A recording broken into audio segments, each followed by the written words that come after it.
tardes a todos y todas. Le damos una cordial bienvenida al webinar de hoy, donde hablaremos un poco sobre la identificación de factores de riesgo y señales de alerta de la conducta suicida.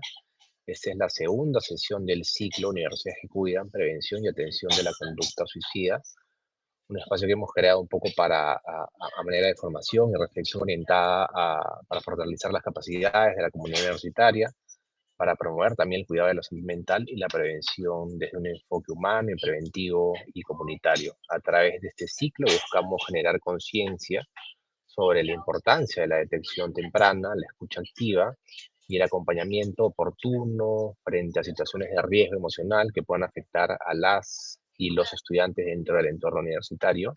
En esta sesión, para guiarnos un poco en este diálogo, contaremos con la participación de especialistas comprometidos con la promoción de la salud mental y el bienestar universitario. Y para dar inicio, le damos una cordial bienvenida a nuestra moderadora, Carolina Vera, ella es especialista en bienestar universitario del Ministerio de Educación. Así que adelante, Caro, y te doy pase para que puedas guiarnos un poquito en esta sesión. Muchas gracias, Fernando, muchas gracias. Bueno, darle la más cordial bienvenida también a todas las personas que ya se están conectando de las distintas regiones del país. Tenemos a estudiantes, docentes, autoridades, responsables de bienestar universitario, los diversos actores de nuestras comunidades universitarias. Nosotros estamos muy contentos, muy contentas desde la Dirección General de Educación Superior Universitaria del Ministerio de Educación, porque esta es la segunda sesión de este ciclo dedicado precisamente a la prevención de la conducta suicida. En esta oportunidad nos convoca un tema también profundamente sensible, urgente y necesario, clave, que es la identificación de factores de riesgo y señales de alerta de la conducta suicida en la población universitaria.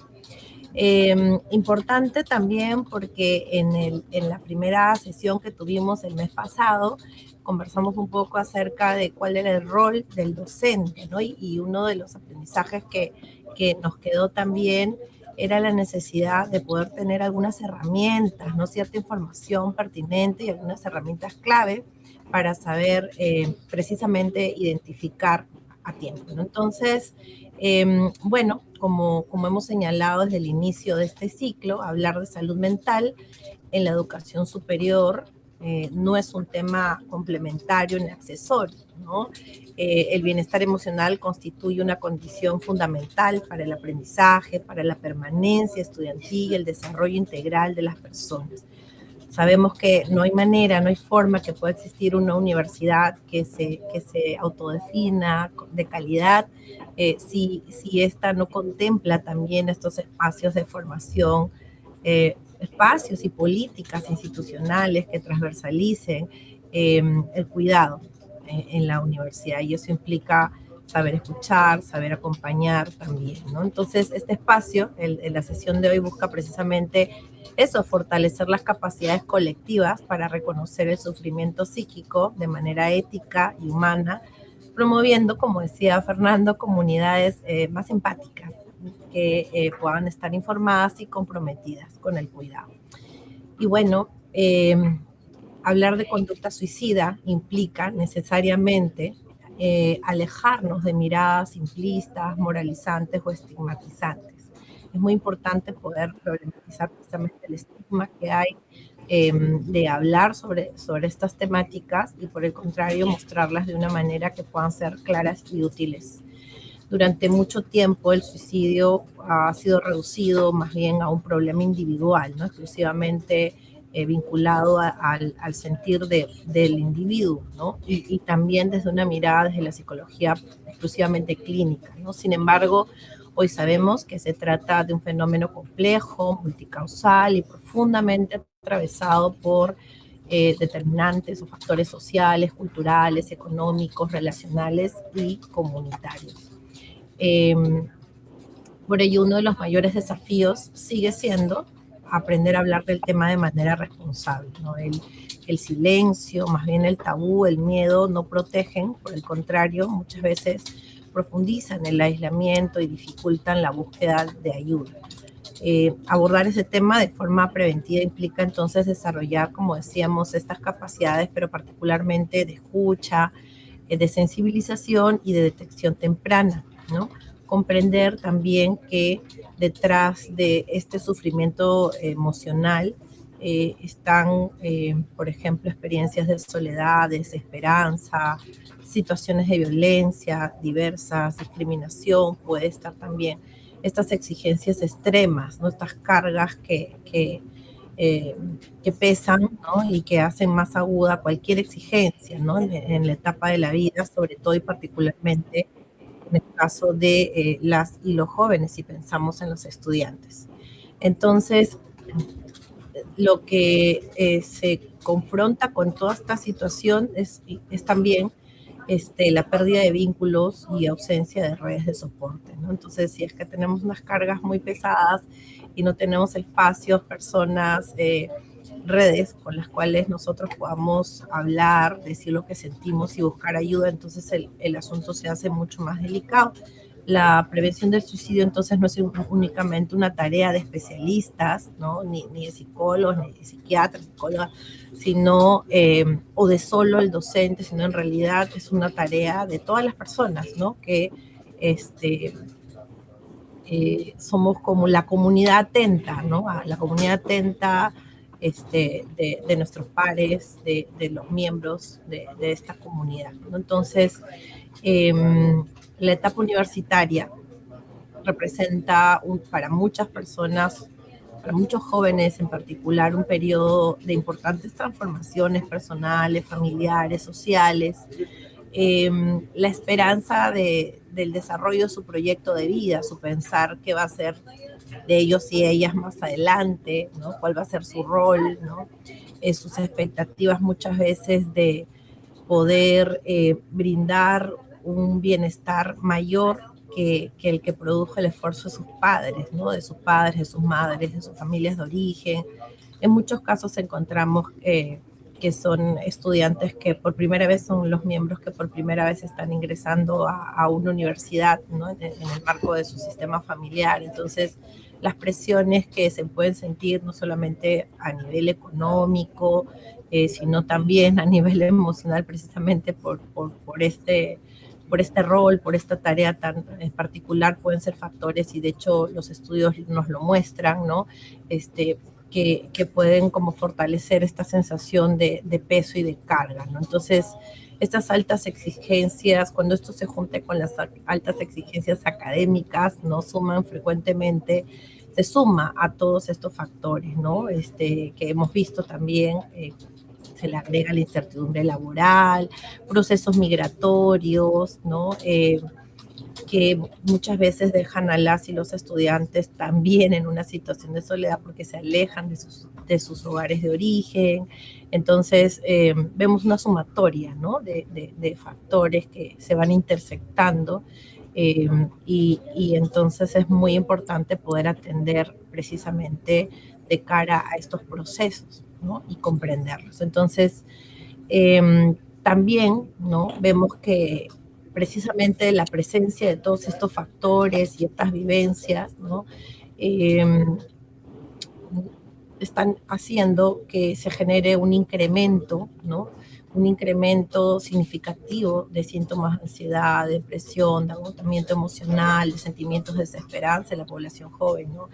La incertidumbre de vivir en distritos, en comunidades, en regiones, en países, ¿no? Que están atravesados cada vez por mayores situaciones de conflicto, de violencias, de diversa índole, ¿no? Estructural, de género, etcétera, ¿no? La corrupción, la inseguridad y todos estos aspectos que van, digamos, marcando un futuro probablemente con poca esperanza, ¿no?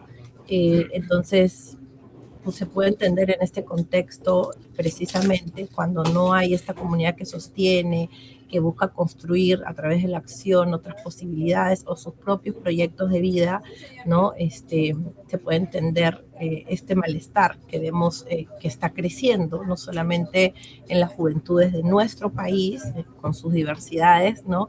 Sino también en el mundo. Entonces sí es una agenda que nos llama y de manera especial, ¿no? Al Estado y por lo tanto también en el Ministerio de Educación a poder abrir estos espacios, invitar a personas expertas y expertos que puedan venir a aportar en esa línea, ¿no? De saber cómo nosotros podemos abordar esto, por ejemplo, en el ámbito de las universidades, ¿no? Ahora, para finalizar esta primera parte en que yo les quiero comentar, más o menos les estoy comentando cuál es el estado, también es importante que ustedes que están conectados sepan que el Ministerio de Educación, a partir de la aprobación de la Ley de Salud Mental en el Perú, aprobó unos lineamientos para el cuidado integral de la salud mental comunitaria. Esta normativa, ¿no? Establece las orientaciones que las universidades, todas públicas y privadas, deben de cumplir para garantizar el cuidado integral de la salud mental, no solamente en los estudiantes, sino en todos los actores, docentes, personal administrativo, etcétera. Entonces, de manera resumida, esta normativa exige que las universidades puedan aprobar documentos normativos que puedan garantizar la implementación institucional de este cuidado. Por otro lado, crear una articulación, una red institucional, ¿no? Dentro de la universidad para que precisamente pueda encargarse de liderar esta implementación del cuidado como política. Debe hacer un diagnóstico situacional anual en materia de salud mental y de bienestar.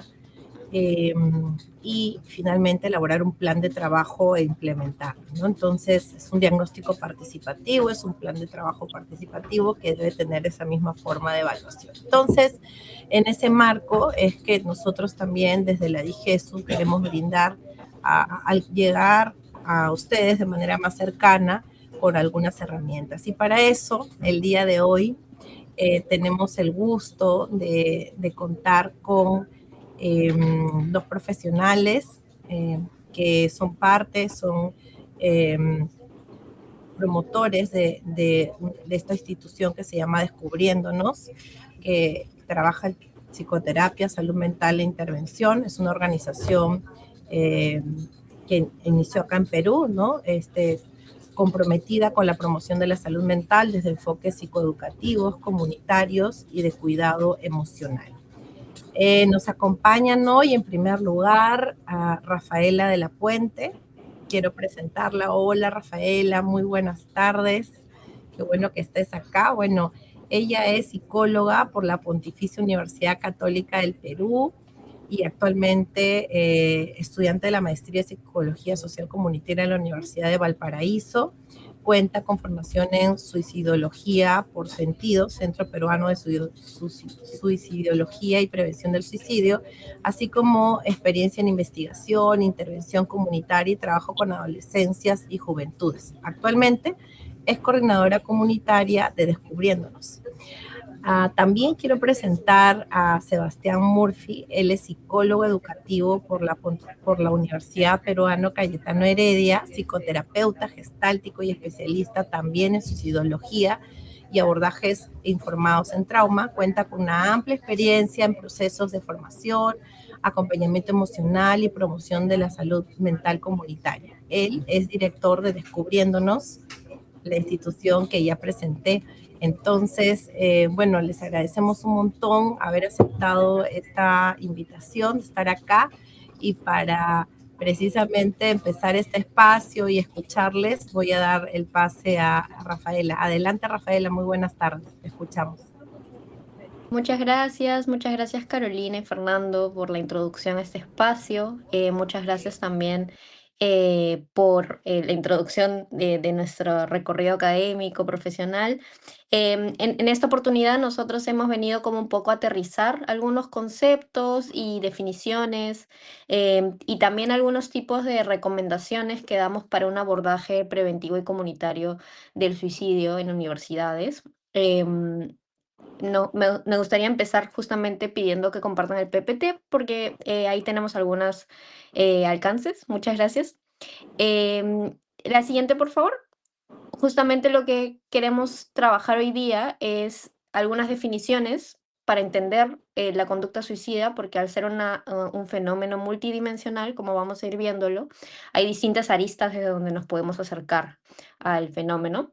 Un poco los factores de riesgo y protectores que podemos tomar en cuenta, las señales de alerta, que ya se acerca un poco más a la atención que podríamos hacer a los estudiantes, en general a cualquier miembro de la comunidad universitaria, cómo hacerle frente a estas señales y finalmente hacer una reflexión sobre desde una mirada comunitaria, ¿no? Y pensar a la universidad como un espacio que protege, se protege como comunidad justamente. Entonces, vamos a empezar justamente con lo primero que es el tema de las definiciones. Queremos empezar partiendo que como entendemos el suicidio, nosotros lo entendemos como sufrimiento. ¿Qué implica ello? Principalmente que es un fenómeno multicausal y que normalmente tiene como distintos tipos de detonantes, pero que no se reduce a ese detonante, ¿no? Al ser el suicidio una expresión del sufrimiento, no es algo que ha pasado solamente en el momento, sino son distintos factores que han llevado a la persona a tomar esta decisión, justamente como afrontamiento al sufrimiento que viene arrastrando de repente por mucho tiempo, ¿no? Al ser un fenómeno multicausal, no podemos entender solo el suicidio como algo del presente, sino pueden ser situaciones que vienen del pasado o incluso expectativas del futuro que son que cargan mucho, digamos, a la persona y que puede también acumularse en este sufrimiento que ya viene cargando, ¿no? Entonces, queríamos partir de esa idea base del suicidio como un fenómeno multicausal. Hay muchas maneras de definirlo, pero la principal forma de entenderlo es como sufrimiento. La siguiente, por favor. Nos parecía importante también presentar una lógica de mitos y realidades sobre el suicidio, porque como comentó Carolina al inicio de este espacio, hay mucho silencio y muchos tabús alrededor del suicidio como fenómeno, que hace que pensemos que las personas que se suicidan son de determinada manera. Entonces nos fijamos solo en algún prototipo, un estereotipo de una persona sufriendo, pero hay distintas formas de entender este fenómeno, ¿no? Uno de los mitos más comunes es de que el suicidio tiene que ver solo con una enfermedad de salud mental, ¿no? La más común es la depresión, perdón. Entonces se entiende justamente que las personas que se suicidan necesariamente están deprimidas y no es así. Cualquier persona que esté en un momento muy vulnerable de su vida, puede estar en riesgo de suicidio y no necesariamente desarrollar un trastorno de salud mental. Eso como primer mito. El siguiente, por favor. El siguiente mito tiene que ver con algo que escuchamos y hemos escuchado por muchos años sobre que el suicidio es una forma de llamar la atención. De hecho, esto es algo que cada vez se va repensando más y viéndolo desde distintas formas, pero justamente el suicidio o los intentos de suicidio o el riesgo suicida que se pueda manifestar tiene que ver justo con llamados de auxilio, ¿no? Y algo que siempre reflexionamos respecto a ese tema es qué bien cuando una persona quiere llamar la atención porque está pidiendo ayuda. Muchas veces lo vemos como algo negativo, como, ay no, como que esta persona solo quiere que se enfoquen en ella o que solo le presten atención a ella. Em, Y no, en verdad es un pedido de ayuda del cual a veces el llamarlo llamada de atención habla mucho del miedo que probablemente nosotros podamos sentir frente a ese pedido de ayuda. Pero si estamos preparados y sabemos que este no es una responsabilidad individual, sino una responsabilidad de todas y todos y que puede implicar un trabajo en red, es posible atender estos llamados de auxilio. ¿Sí? El siguiente, por favor. Otra idea que también se dice sobre que hablar del suicidio lo promueve, es decir, que si empezamos a hablar del suicidio como de manera abierta, va a hacer que la idea se le meta a la cabeza a las personas y de pronto haya como que muchos suicidios. Y ya la evidencia lo que dice es lo contrario, ¿no? Que más bien nombrarlo como tal es una forma de prevenir y una forma también de que las personas puedan nombrar su sufrimiento y así pedir ayuda, ¿no? Entonces sí es importante considerar de que hablar de suicidio, no tener miedo de decir la palabra suicidio, es una forma también de cuidarnos como comunidad, en este caso como comunidad universitaria, ¿no? La siguiente, por favor.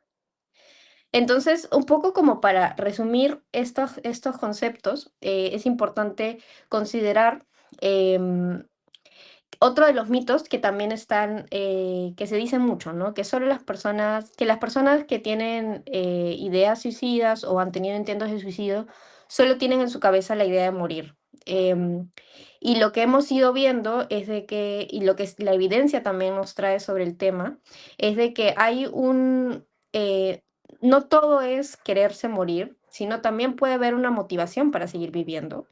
Y en esta balanza que puede haber entre la muerte y la vida, nosotros como comunidad podemos ser factor protector justamente para motivar el que continúen viviendo, ¿no? Porque probablemente hay muchos factores en su entorno o muchos factores personales que hacen que justamente el sufrimiento que sienten en ese momento se sienta muy grande y no podamos ver otras posibilidades de afrontar ese sufrimiento, porque como mencionábamos, el suicidio es una forma de afrontamiento, queramos verlo o no, es una forma de acabar con el dolor.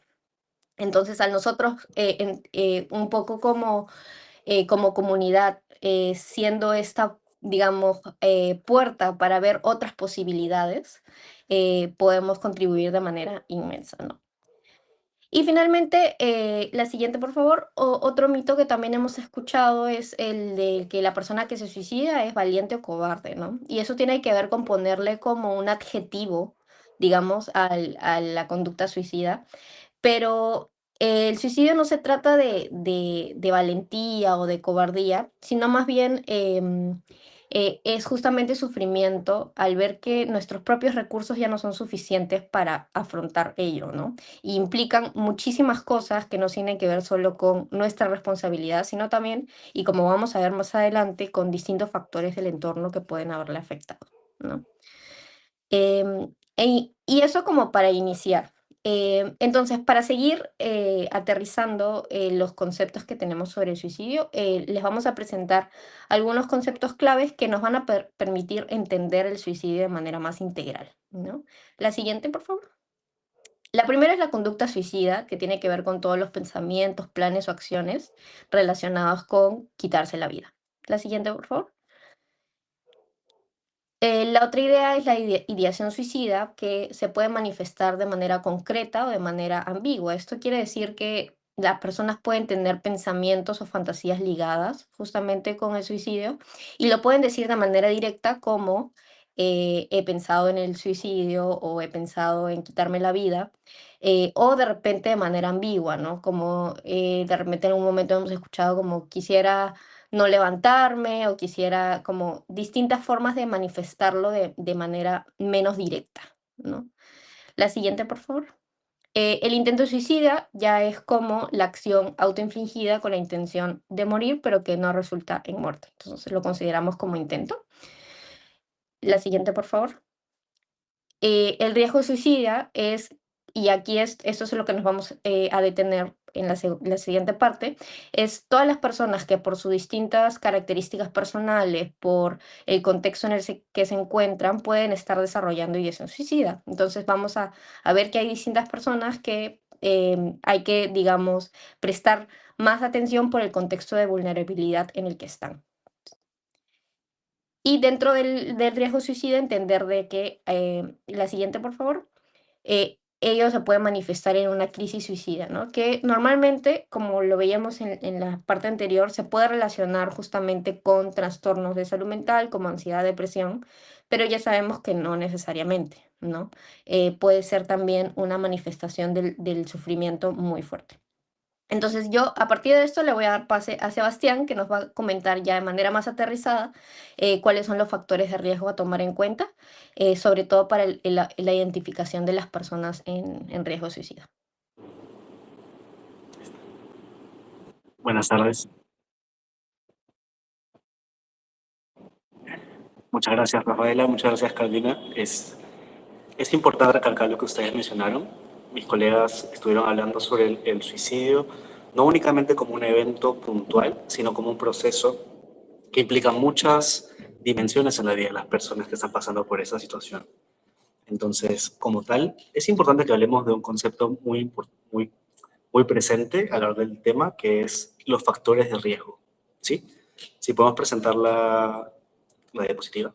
Ahí está.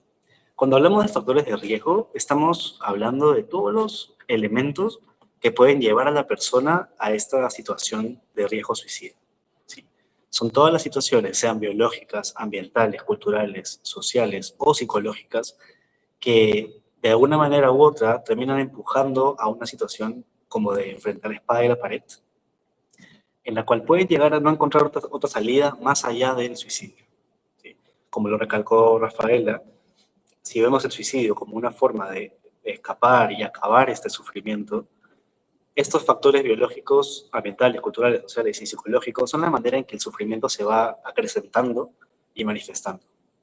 Si bien una persona sea profesional de la salud o no, es difícil que tenga acceso a entender todas las dimensiones de una sola persona, ya que todos tenemos diferentes circunstancias y contextos en los que nos desenvolvemos. Sí es posible que podamos entender cada uno de estos factores para ir viendo qué persona está desarrollando un riesgo más presente y cuál es la razón en la cual podríamos, cuál es la situación en la cual podríamos también intervenir, ¿no? Por ejemplo, cuando hablamos de factores biológicos, estamos hablando de todo lo que es la historia familiar, si es que hay presencia también de una situación genética o un trastorno de salud mental o físico presente en la historia familiar. También, por ejemplo, si es que hay un diagnóstico de dolor crónico o hay como hay vulnerabilidades a nivel físico, también es un factor que puede empujar a la persona a una situación de sufrimiento constante. Cuando hablamos de factores psicológicos, quizás estamos hablando de una situación más puntual y contextual, pero hablamos de una situación de desesperanza en las personas, una situación de culpa o inutilidad por eventos que han sucedido en el pasado o mucha ansiedad por eventos que pueden pasar en el futuro. Trastornos a nivel depresivo, ansioso o incluso del humor o de la personalidad. Si bien no siempre están presentes los diagnósticos, las manifestaciones a nivel clínico sí pueden estar presentes a pesar de que no lo veamos. Cuando hablamos de los factores que son sociales, ahí hablamos de problemas que pueden estar apareciendo en la convivencia, sea a nivel familiar, a nivel social. Si hablamos, por ejemplo, de estudiantes de colegio, un problema muy presente y el cual también estamos trabajando en la prevención del suicidio es el bullying o el acoso escolar. O, por ejemplo, en las universidades también hay diferentes circunstancias sociales que pueden llevar a la persona a estas situaciones de vulnerabilidad psicológica. Como mencionó Carolina en la introducción, por ejemplo, un estudiante que es migrante y que ya no tiene acceso a un vínculo familiar presente, puede estar entrando en una situación de vulnerabilidad, ya que no tiene una red de apoyo tan cercana como en otros momentos. Cuando hablamos de factores culturales, también estamos entendiendo lo que es la prevención desde cómo lo ve la sociedad. Por ejemplo, hay mucho estigma hacia lo que es la salud mental y el pedir ayuda en un centro de salud. Entonces, si yo me siento como una persona en riesgo, pero socialmente, culturalmente, veo que quizás, no sé, por normas de género estrictas, puedo verme como menos hombre por pedir ayuda, es más probable que me continúe en esta situación de dolor antes de buscar una solución distinta. Y por último, los factores ambientales habla de todo lo que está fuera de nuestro alcance, pero nos afecta de manera concreta. Por ejemplo, sea eventos estresantes muy puntuales como desastres naturales, crisis económicas, una migración forzada a otro país por una dificultad política, que la persona tenga acceso a medios letales y que tenga los medios para poder llevar a cabo esta ideación suicida, también son cosas muy importantes para tomar en cuenta. Ahora, si bien cuando hablamos de estos 5 tipos de factores de riesgo, puede volverse complicada la interacción entre las diferentes dimensiones de la persona, sí creo importante poder diferenciar cuando son individuales, interpersonales y sociales. Por favor, la siguiente diapositiva. Cuando hablamos de factores individuales, hablamos de intentos de suicidio previos que tenga la persona, diagnósticos presentes en salud mental, el uso excesivo de alcohol o drogas de cualquier tipo, situaciones de pérdida financiera o material, diagnóstico de dolor crónico a nivel físico y lo que mencionamos al inicio, antecedentes familiares de suicidio. Siguiente, por favor.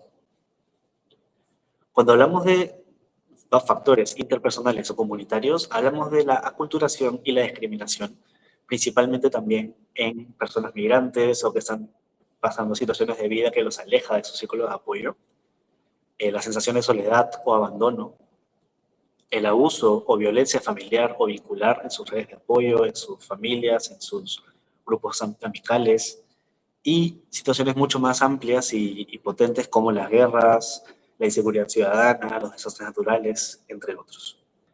Por último, también están, la siguiente diapositiva, por favor, los factores sociales y estructurales. Y esto es algo muy importante cuando hablamos, por ejemplo, de cuál es el rol de las universidades en la prevención. Es que las universidades forman parte de la estructura que podría darle apoyo a las personas en riesgo suicida.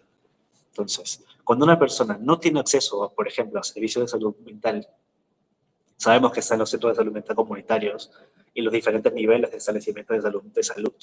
Si bien esta persona no ve como una posibilidad el acceder a estos espacios, puede ser una situación de riesgo.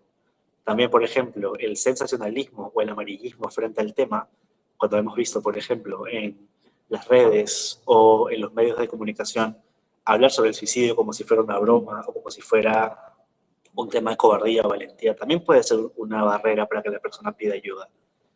Y el último punto también, el estigma y la censura asociada a los diagnósticos o problemas de salud mental. Cuando ya hay una estructura cultural que hace que la persona sienta vergüenza de pedir ayuda, es lo más importante que nosotros podamos reconocer que es un factor de riesgo para todos, no solo para un tipo específico de persona. ¿Vale? ¿Puedo pasar a la siguiente diapositiva? Ahora vamos a hablar más puntualmente sobre las señales de alerta y manifestaciones de malestar emocional. Estas pueden ser de 3 tipos: conductuales, emocionales o interpersonales. Cuando hablamos de señales conductuales, hablamos de las cosas que van cambiando a nivel de qué es lo que hace la persona cuando está en una situación mucho más estable a cuando está en una situación de vulnerabilidad.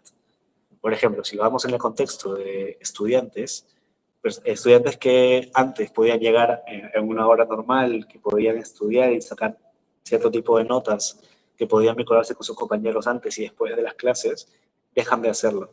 Empiezan a demostrar alteraciones de apetito, de sueño, se empiezan a aislar, empieza a haber consumo de sustancias. Son cosas conductuales, son manifestaciones conductuales que ya nos dicen algo está sucediendo. Quizás no necesariamente hay un riesgo suicida, pero sí es importante tomarlo en cuenta para evaluar la situación de manera global. Las manifestaciones emocionales tienen que ver con el estado de crisis en el que puede encontrarse la persona. Si antes el estudiante puede manejar un desaprobado o diferentes situaciones de exámenes o evaluaciones de manera tranquila, pero eventualmente empieza a mostrar mucha ansiedad, mucha angustia, mucha dificultad para poder sobrellevar los desafíos, También es una manera de entender algo que está sucediendo ahí. Y por último, cuando hablamos de las manifestaciones interpersonales, creo que lo que suele ser emblemático en este aspecto es el aislamiento de las redes de apoyo y sobre todo la comunicación del deseo de morir. Como habló Rafaela, no es únicamente querer pedir ayuda por ser querer llamar la atención para ser la persona en el centro de atención, sino a veces es importante entender que cuando hablamos de querer morir o no querer seguir viviendo, sí es un deseo de pedir ayuda más allá de lo que podemos conseguir en el momento. Pasemos al siguiente, por favor. Creo que lo más importante ahora es cómo podemos hacer frente a estas señales de alerta. ¿Cuál sería el rol de la universidad? Y acá es un concepto muy importante para nosotros en el ámbito de salud mental, que son los primeros auxilios psicológicos. Que si bien el nombre nos puede hablar sobre algo profesional, sobre un protocolo solo para enfermeros, psicólogos o médicos, realmente no. Los primeros auxilios psicológicos es una estrategia que puede hacerlo cualquier persona al momento de la crisis. Entonces, si yo soy un estudiante que estoy viendo a un compañero que está pasando por una crisis, si soy un auxiliar, si soy un profesor, si soy parte del equipo administrativo, yo puedo aplicar esos primeros auxilios como persona, digámosle, no experta en el campo, y luego derivarlo a un especialista para poder hacer un seguimiento importante. Por ejemplo, son 3 pasos principales y el primero es observar. Conociendo cuáles son las señales, ahí vamos a ver qué estresores está teniendo una persona que le están empujando a una crisis ahora. ¿Cuál es su nivel de riesgo o vulnerabilidad? ¿Cuáles son los recursos que tiene ahora mismo para poder estabilizarse? Una vez que empezamos a observar esto en la persona, ya es momento de poder abordarla.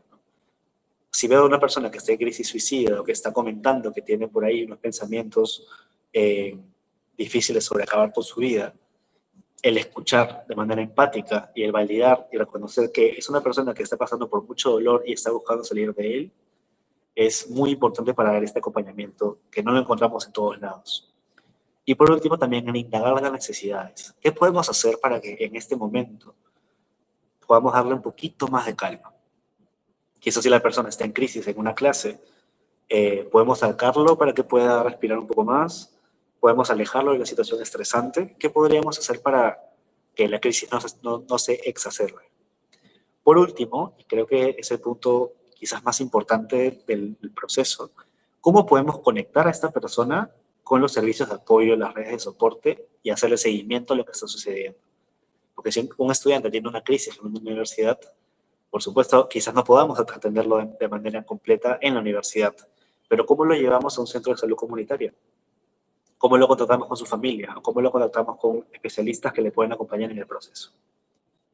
Ahora, habiendo visto esto, me gustaría darle paso a Rafaela para continuar con la construcción de universidades que cuidan. Y igual nos quedamos con el PPT, justamente porque queremos hacer un cierre de reflexión sobre lo que podemos hacer desde las universidades para abordar el riesgo suicida en general. Y algo que, la siguiente diapositiva, por favor. Algo que queríamos contarles es de que en suicidología, en lo que manejamos los temas de suicidio, hay una palabra muy importante que es el tema de los gatekeepers, o también en español guardianes, ¿no? Y yo pienso siempre en ese término como algo muy bonito porque creo que es una forma de entendernos a todos como protectores de nuestra comunidad y más aún en temas de salud mental, ¿no? Entonces, a nivel universitario, el entendernos como comunidad nos va a hacer asumir una responsabilidad que no nos pesa, sino que más bien nos sentimos parte de, justamente en entenderlo como algo que podemos prevenir, atender en conjunto, ¿no? A través de un trabajo en red. Entonces, algunas ideas claves para quienes nos consideramos gatekeepers en nuestros espacios y para que ustedes también empiecen a promoverlo en sus propios espacios es de que el suicidio es prevenible, no es una sentencia de muerte, es importante hablar del suicidio de manera responsable y empática, hay que reducir el estigma hablándolo justamente y hacer actividades de promoción y prevención como desde los propios equipos de bienestar, pero también desde las propias facultades de repente. La siguiente, por favor. Y algunos tipos de formas de acercarnos del suicidio empieza con el lenguaje, ¿no? Es importante trabajar un lenguaje sencillo cuando hablamos de suicidio. A veces nos trabamos porque no queremos hablar del tema, porque nos da miedo referirnos de alguna forma u otra o porque los nervios nos ganan, ¿no? Entonces a veces decimos cosas como suicidio exitoso o se mató, que pueden ser palabras muy fuertes de escuchar al otro y a veces decirlo de manera tan sencilla como falleció por suicidio o intentó suicidarse, o hubo un intento de suicidio, es la mejor forma de acercarnos al tema y no tratar de complicarnos mucho con el lenguaje.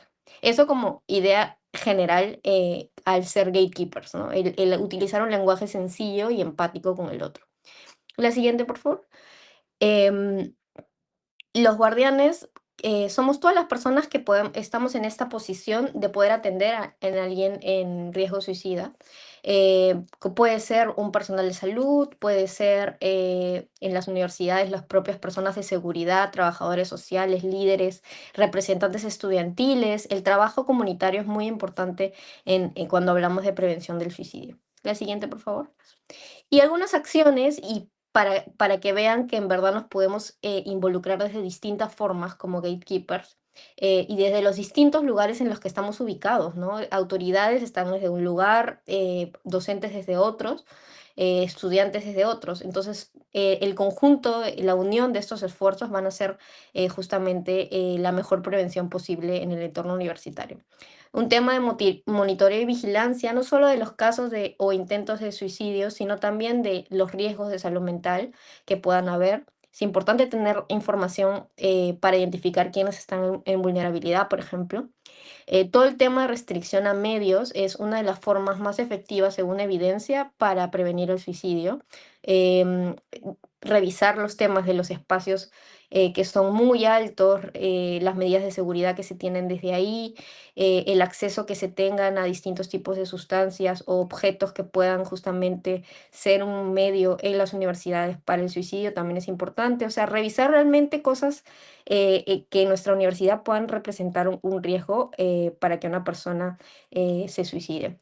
El acceso a servicios pertinentes, importante tener espacios dentro de la universidad o conexiones, digamos, para derivar al exterior de la universidad para atender el tema de salud mental y suicidio.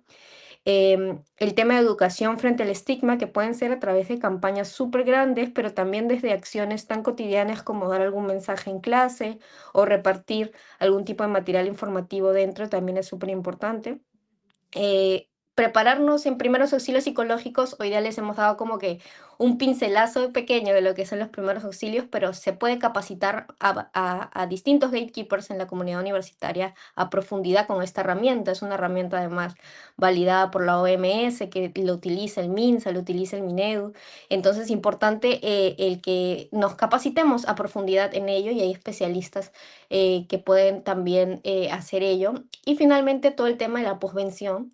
Cuando alguien se suicida en la comunidad universitaria, no hay que tomarlo como si no hubiera pasado nada, sino que tenemos que hablar ante ello y tenemos que saber qué personas pueden estar en riesgo y saber de que es un duelo y que el duelo por suicidio existe y de que como comunidad universitaria a veces puede ser muy pesado el afrontarlo, pero que podemos procesarlo juntos y también de alguna manera plantear nuevas alternativas para preservar la salud mental de nuestra comunidad universitaria. Entonces, es importante tener una visión 360 de esta problemática, saber que no estamos solos y que es importante trabajar en red, que es lo más necesario. No dejemos esta labor solo los especialistas, sino saber que todas y todos nos podemos involucrar de alguna manera. Y eso es todo desde nuestro lado. Muchísimas gracias por el espacio. Bueno, queríamos añadir también, había una diapositiva más, muchas gracias, sobre el tema de cuidado, ¿no? Al hablar de los temas de suicidio, es importante saber que tenemos que hablar de cuidado también, porque es un tema que puede cargar emocionalmente a muchos, que es a veces pesado de hablar con personas que nunca han hablado del tema probablemente. Entonces, saber que hay distintas prácticas de cuidado a nivel individual, comunitario o a nivel institucional también va a ayudarnos a seguir sosteniendo estas redes de apoyo que les mencionaba como comunidad universitaria. Y ahora sí, esa es la reflexión final. Muchísimas gracias y creo que pasamos a un pequeño espacio de preguntas. Estupendo, muchísimas gracias. Creo que en principio han hecho un excelente esfuerzo por resumir tantas herramientas que les hemos pedido que puedan compartir con nosotros, pero nos deja un panorama muchísimo más claro sobre qué cosa es aquello que tenemos que poder mirar, ¿no? Acá hay algunas preguntas que nos han hecho. Voy a tratar como de resumir la idea. Eh, un docente nos dice, ¿no? Estamos como acostumbrados a escuchar permanentemente en la universidad comentarios de estudiantes que dicen, ah, ya no puedo más, sabemos que no duermen bien, ¿no? Eh, todo el rato estamos escuchando más bien que están con estas cargas, ¿no? O sea, nos comentan, ¿no? Es que ayer no dormí o solo dormí 2 horas, ¿no? O sea, entonces, ¿en qué momento darnos cuenta que eso que nos dicen permanentemente y que ya los profesores han como naturalizado, en qué momento eso puede volverse como algo que llame nuestra atención en relación a estas señales, ¿no? ¿En qué momento, si ya estoy atento a ver las señales, en qué momento puedo pensar que estoy, ¿no? Eso es como un comentario, ¿no? El otro era... Eh, por ejemplo, si yo observo que un estudiante tiene algún corte, o sea, algo más físico, ¿no? Tal vez en algunas zonas del cuerpo que busca taparlo, ¿no? ¿Qué es lo que yo tengo que hacer? Hablar con la persona, avisar de frente al área, depende del estudiante que yo le avise a otra instancia o debo de avisar de todas maneras.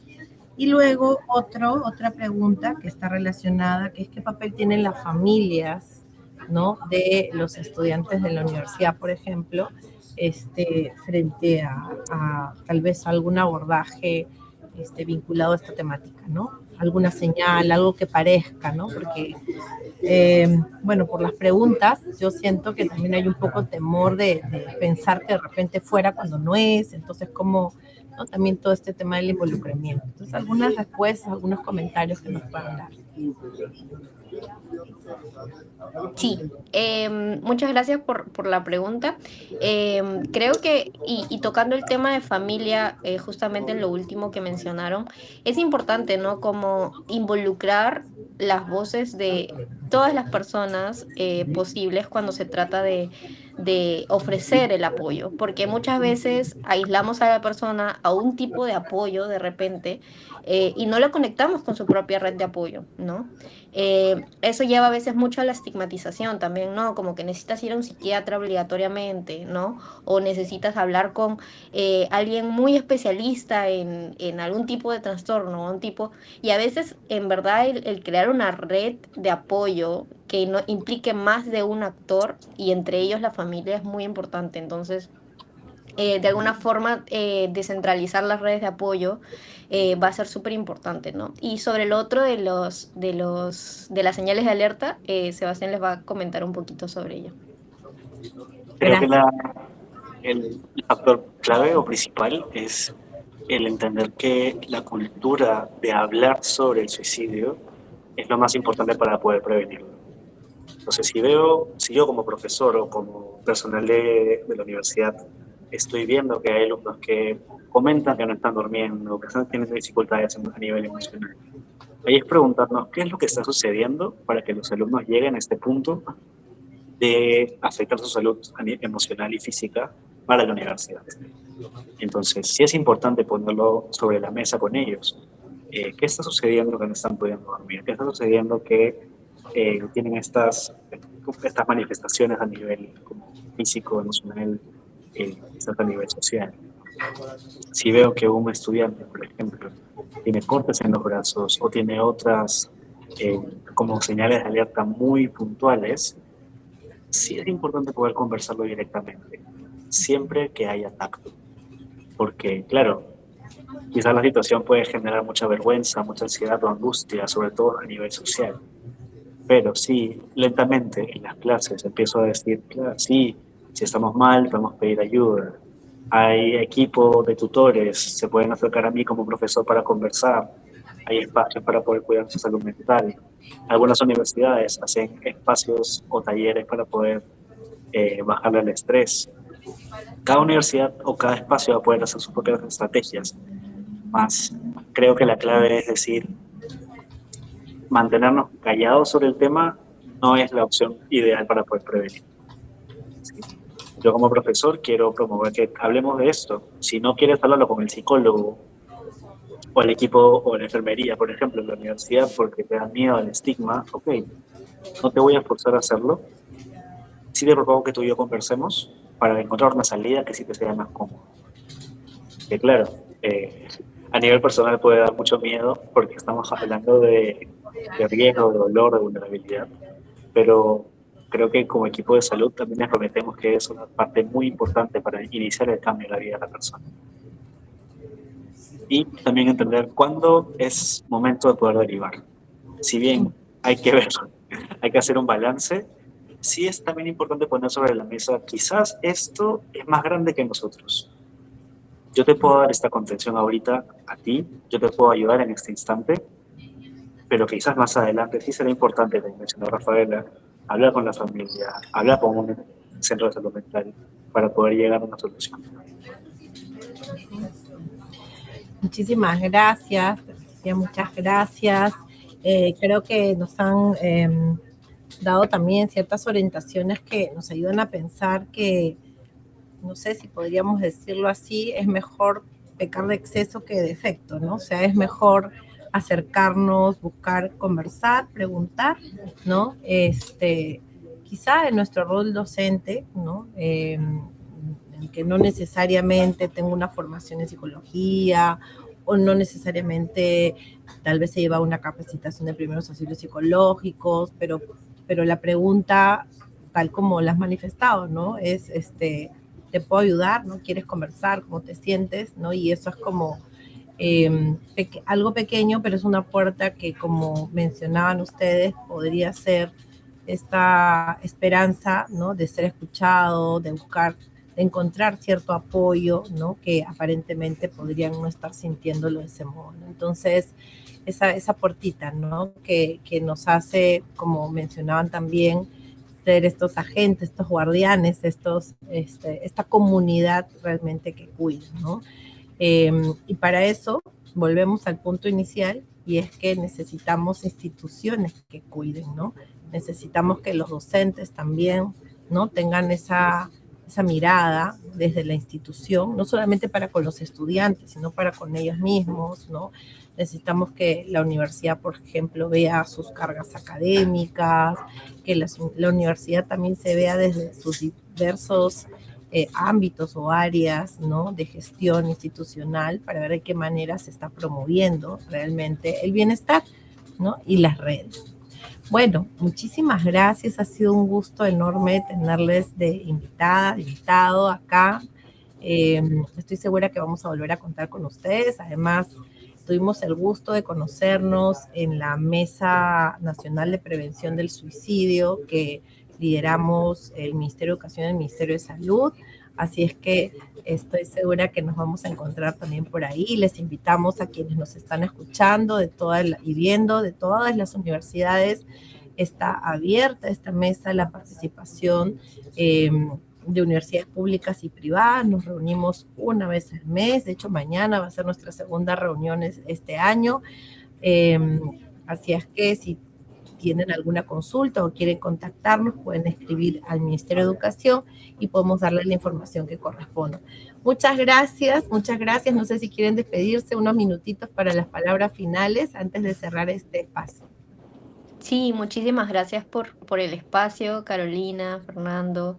Ha sido para nosotros importante como pensar en que todos tenemos un rol importante y que esa responsabilidad no debería pesarnos, sino que también apostar por una mirada comunitaria de la salud mental es súper importante, ¿no? Entonces, muchísimas gracias por contar con nosotros y bueno, cualquier consulta también nos la pueden hacer y ahí estamos dispuestos. Muchas gracias.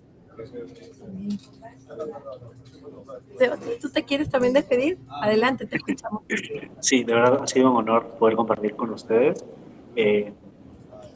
Si bien claro, el suicidio, la prevención del suicidio es un tema que se relega mucho al ámbito de salud.